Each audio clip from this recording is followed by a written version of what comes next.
Hi there, I'm Beth and today I'm joining my friend Marna from Dolls Rescued in a custom doll collaboration. It's been a while in the making, but back in September last year, I bought my first POPMART Blythe doll. My patrons have already seen some photos of her when I got her, but I also showed Marna, who was very impressed with her and had already ordered one for herself by the end of our conversation. We got to talking with another friend, Claire, who makes things. She wanted to join us in this collaboration, but she's having renovation work done at home and couldn't manage it. As you can tell, this POPMART Blythe has a strawberry theme, and she's already got beautiful clothes and shoes and incredibly soft hair. She comes with an adjustable stand with storage in the base for her extra hands.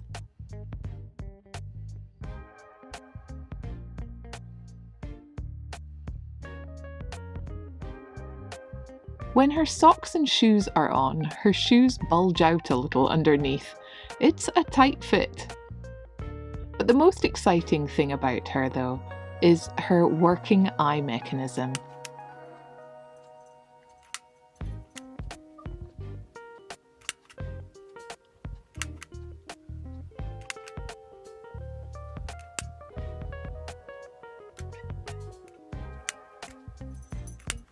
Just like Neo Blythe, her pull string rotates the eyes to the next set, with 4 pairs in total.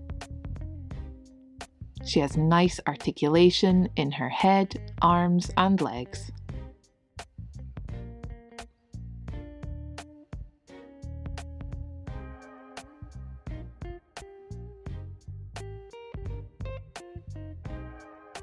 Her clothes are really impressive, packed with detail, layers and ribbons.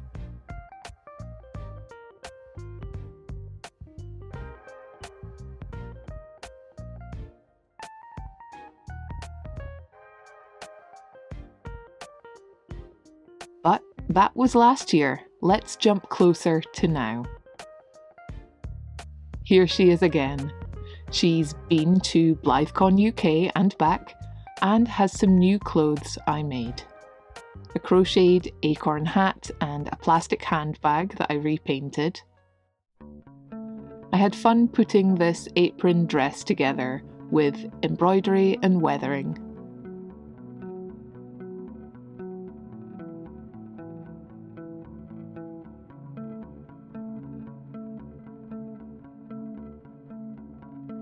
She has a simple underskirt too.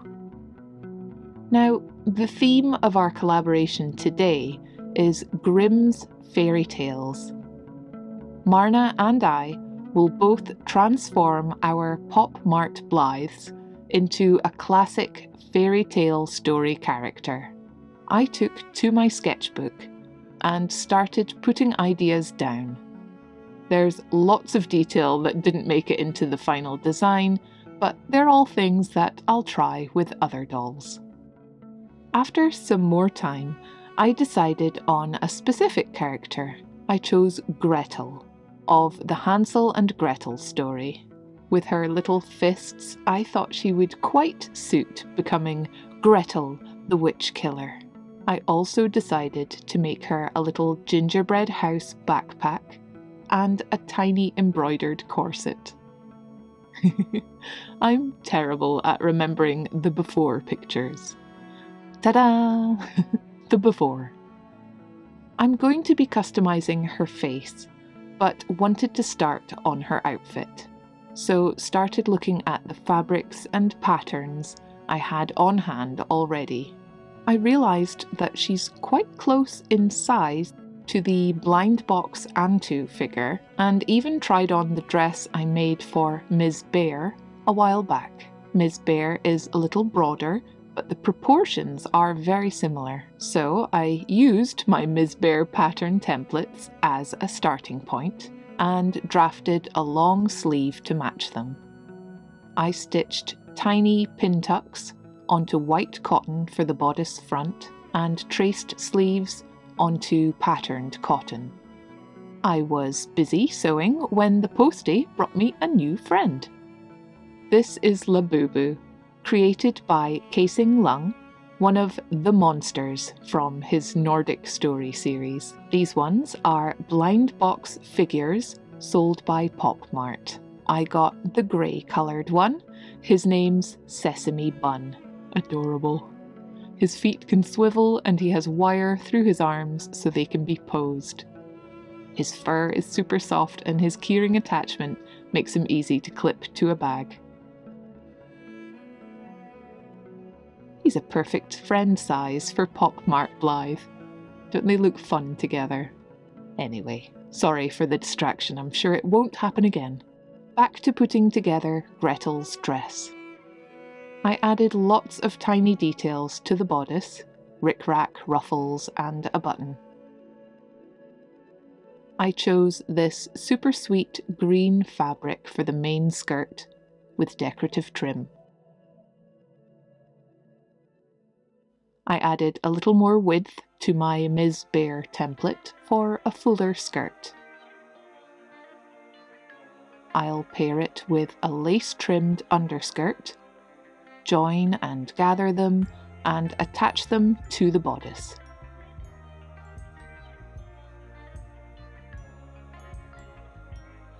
I overlocked my inner seams and just need to close up the back.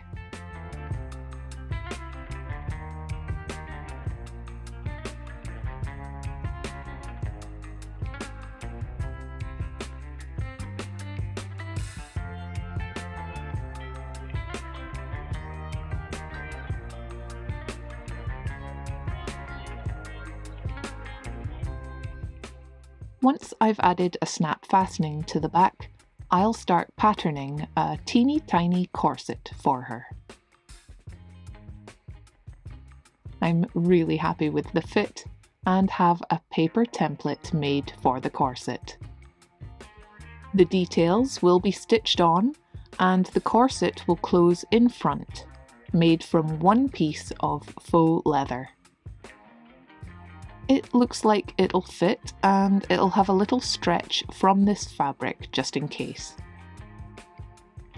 I've traced it out and will copy over my detail lines to be hand embroidered over. But wait, I have another distraction to share. My dolly friend Kellie, Sky Pie Blythe, has sent me some goodies. I bought this blank Mirai head from her to be customised later. And we did a swap for this Coco Vision head. I'm excited to paint her too. She's also sent me gifts. A Smart Doll t-shirt made by TTYA. A cute 1/4 scale long-sleeved top. A lace bra top, floral pink leggings made by Anja, and these adorable pink shoes too. Very cute and frilly, all 1/4 scale, so I'll have to see who they fit. I've also received this super cute black and white character shirt, striped socks, and finally she's made this quilted and beaded hoodie. Super cute, all of them. Kellie is working on some Smart Doll patterns of her own and will be opening an Etsy shop. I've included the link below so you can bookmark it in advance. Thanks so much, Kellie. You're so kind to send me all these. Okay, last distraction now. Back to the sewing. I hand-stitched my details before cutting round the outline, hoping it would be easier to handle. I used split embroidery thread and a backstitch.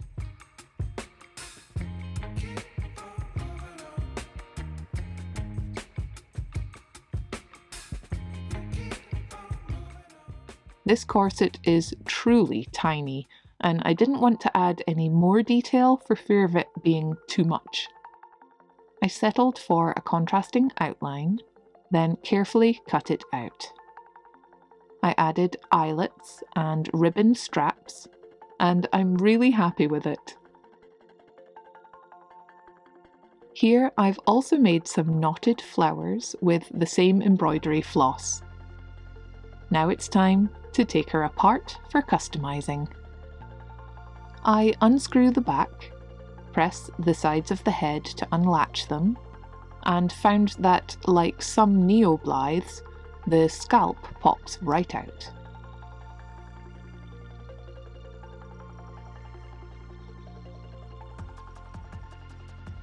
I'm able to separate the headpieces, unhook the spring, and push out the eye mechanism just like I do with the neo-Blythes.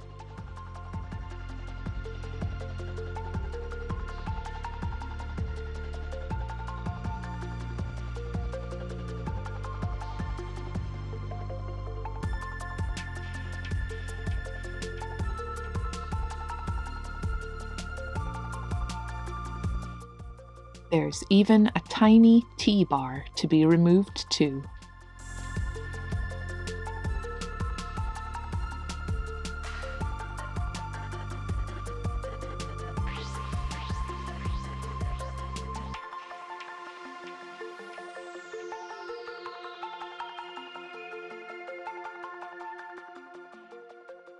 I used a small flat screwdriver to pry the eyeballs out from the lids and found that they can separate like this.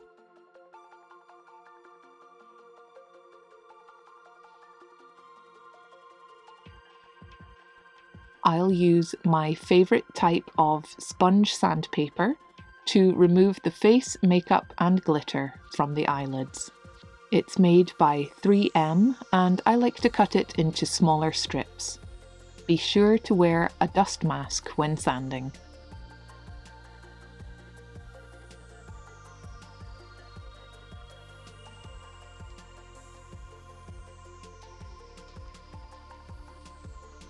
I wanted to change out some eye chips, so warmed the eyes in hot water. I tried the usual glue stick method again and again, but could not get the chips to budge. I decided just to change the pink eyes out and resorted to drilling them and grinding them out with my Dremel. I had to be very careful doing this, and obviously the pink eyes can't be reused this way. I left the outer ring intact and was eventually able to pry it out neatly. I'll make new eye chips a little later.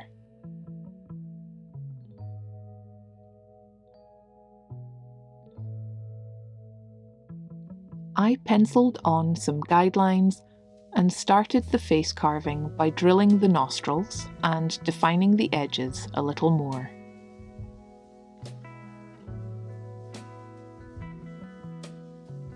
Next, I drilled a tiny hole to open the mouth slightly and carved either side to define the mouth opening.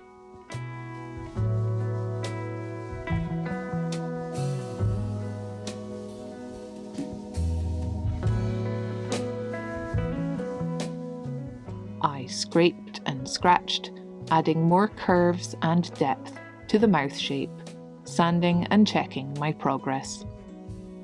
I really enjoyed working on this new face type. I found the plastic easy to carve. I held the face up to the light frequently to check for thin spots as I progressed, because the plastic is very thin, so you do have to have a gentle touch with these dolls. Eventually, I was satisfied and washed the pieces ready to seal with MSC. Okay, this really is my last distraction.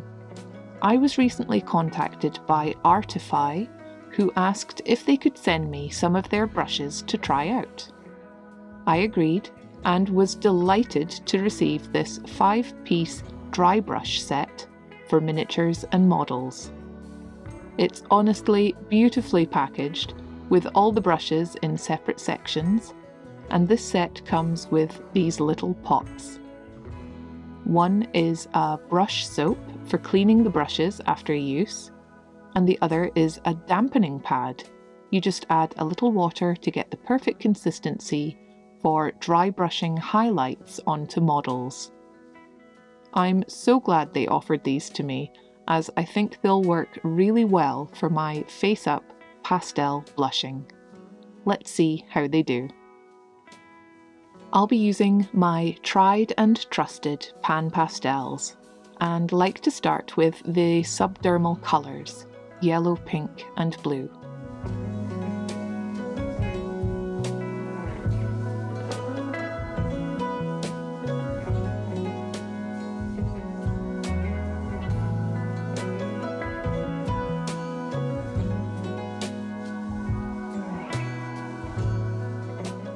Just as I thought, the soft brushes with their rounded shape are perfect for applying the pastels.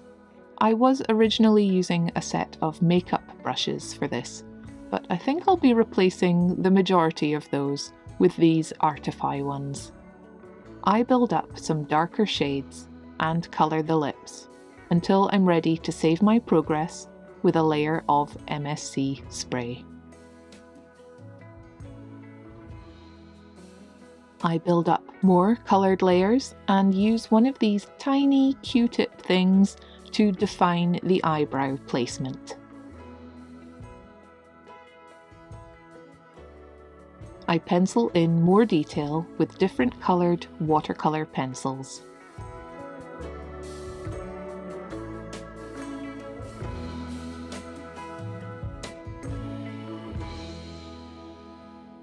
With the addition of freckles, I'm finished with the face and move on to decorating the backplate and eyelids. I decorate the backplate with lots of woodland and candy items and put coloured leaves onto her eyelids. I then set about making a new pair of eye chips. I use acrylic paint pens to make some hazel coloured irises. I add clear UV resin to them each to create the dome. I add some gloss varnish to her lips and waterline, install her eyes, and it's almost time to reassemble her fully. Here I'm adding a second pull cord to give her sleep eyes. It ties onto the hook where the spring was attached. Remember to reattach the tiny T-bar, and always check the mechanism before closing the head.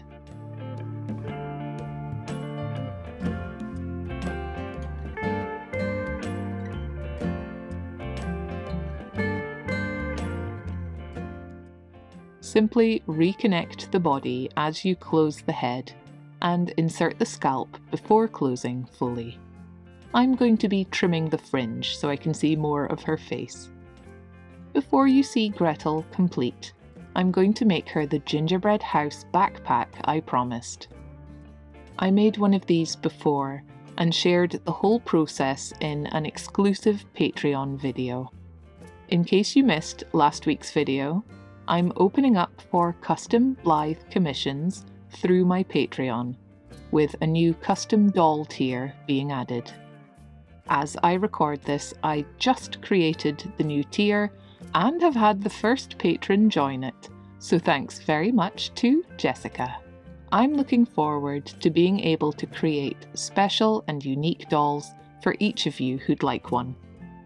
Check out the link in the description to see what's on offer, and big thanks to all my lovely patrons. I've sketched out a plan for this tiny gingerbread house. I'll use some beads and oven bake polymer clay to add 3D details on top of this blank wooden base.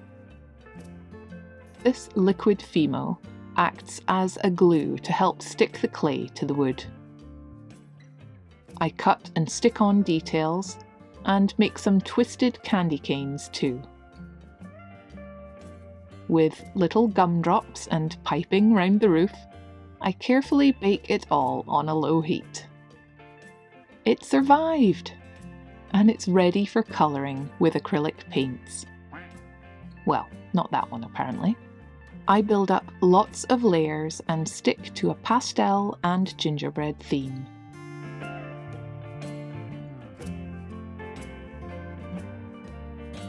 With some coloured dots on the roof, it's almost done.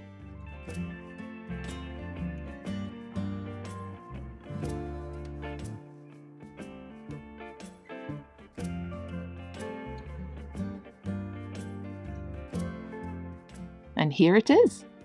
I stuck a final candy cane to the front and 4 beads to make little feet.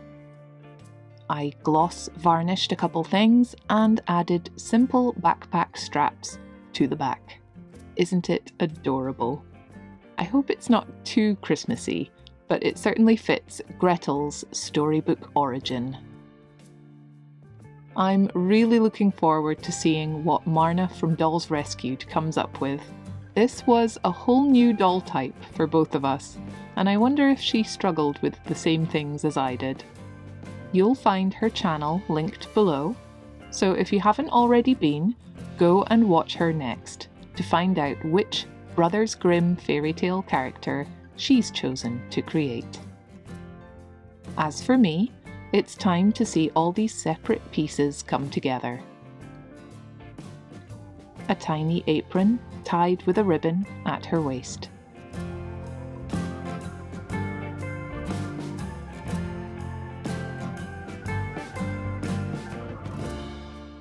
Her little corset carefully threaded with a needle.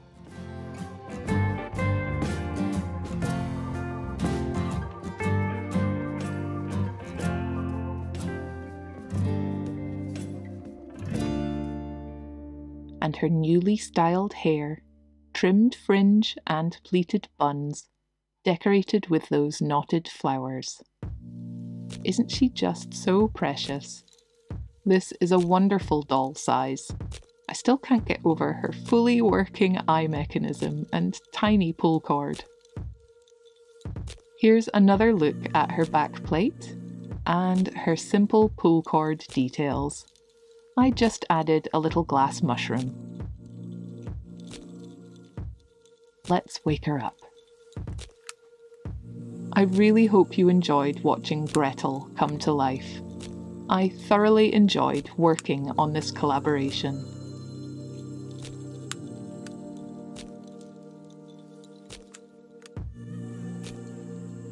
If you've enjoyed today's video, please take a moment to leave a like and a comment below. Let me know what you thought of her. What was your favourite part? Thank you all so much for watching. Thank you Marna for joining me, to my patrons for their support, to Kellie for my gifts, and to ARTIFY for my lovely brushes. Please look after each other and be kind to yourselves. And I'll see you again soon. Bye!